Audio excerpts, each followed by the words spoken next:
كل سنة وانتم طيبين، رمضان كريم والأمة الإسلامية يا رب بكل خير. بنفكر ازاي نعمل كل يوم صنف جديد في رمضان، لأن كل يوم بنبقى محتاجين أنواع وأصناف كتير. وصفتنا النهاردة تبقى جميلة جدا على السفرة، ممكن تبقى وجبة أساسية نكتفي بيها، وممكن تبقى طبق من ضمن الأطباق الموجودة على سفرتنا. القرنبيط المقلي، يلا نشوف هنعمله مع بعض ازاي.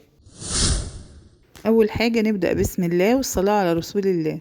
معايا قرنبيطة متوسطة. اول حاجه بنضفها من اثر تراب، لانها بتترمي في الارض بيبقى فيه حاجات سودة، بنحاول نتخلص منها. وبعد كده بنقطعها ونغسلها كويس. بقطعها قطع، وبعد كده بمسك كل قطعه اقطعها قطع صغيره. كل ما القطعه كانت صغيره او متوسطه بتتغلف في التتبيله كويس. انا مش هعمل القرنبيطه دي كلها، انا هعمل تلتها. التلت ده عملت منه صينيه كبيره هتشوفوها معايا. جربي تقطعي قطعه القرنبيط لشرايح، هتلاقي نتيجه احسن وهتلاقي كميه اكبر. وباقي القرنبيطة ممكن تقسميها على مرتين، مرة تعمليها بالصلصة واللحمة المفرومة، برضو هنقول طريقتها. وفي كمان عجة القرنبيط برضو ممكن ده يبقى صنف معاكي، وممكن تستخدميها مع الجزر والفلفل مخلل. طبعا كلنا عارفين القرنبيط ان هو مفيد جدا وقيمته الغذائية عالية. هتعملي منه اصناف كتيرة ومفيدة لافراد اسرتك وخصوصا الاطفال.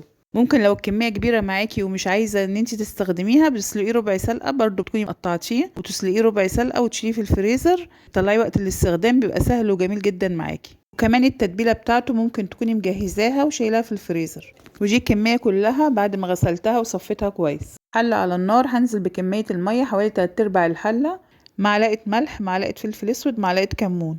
اول ما المية تسخن قوي تبتدي تغلي، بنزل بالقرنبيط، بس بسلقه 3/4 سلقة عشان هو هيكمل سوا في القلي. كده هبتدي اجهز التتبيلة. معايا حوالي ربع كيلو دقيق، هبتدي اعمل التتبيلة على مرتين لان انا مش عايزة التتبيلة تفيض مني، فهعمل اول مقدار ولو احتجت تاني هزود تاني التتبيلة.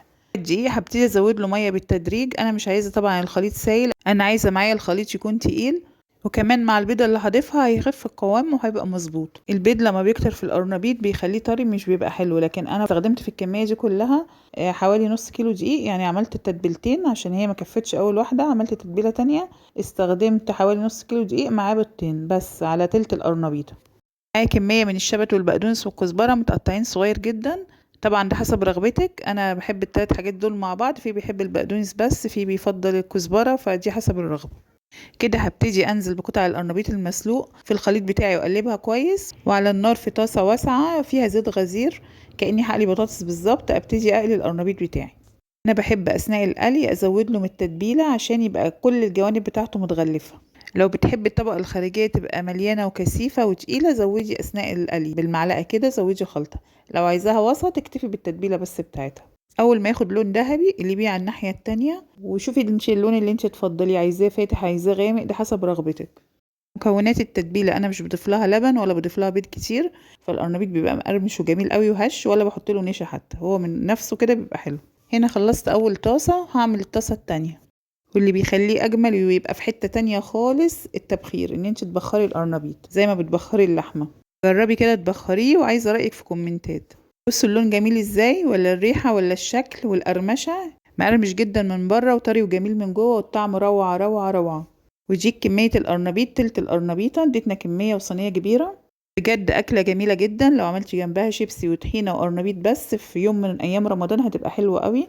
برضو هتديكي صنف جميل قوي وشهي والكل هيحبه. جربي طريقتي للقرنبيط هتعجبك قوي. لو عجبتكم الوصفه لايك وشير على الفيسبوك، ولو موجودين على اليوتيوب فعلوا الجرس وسبسكرايب للقناه عشان يوصل لكم كل جديد. ودايما معايا ومنوريني في سفرة شرقي.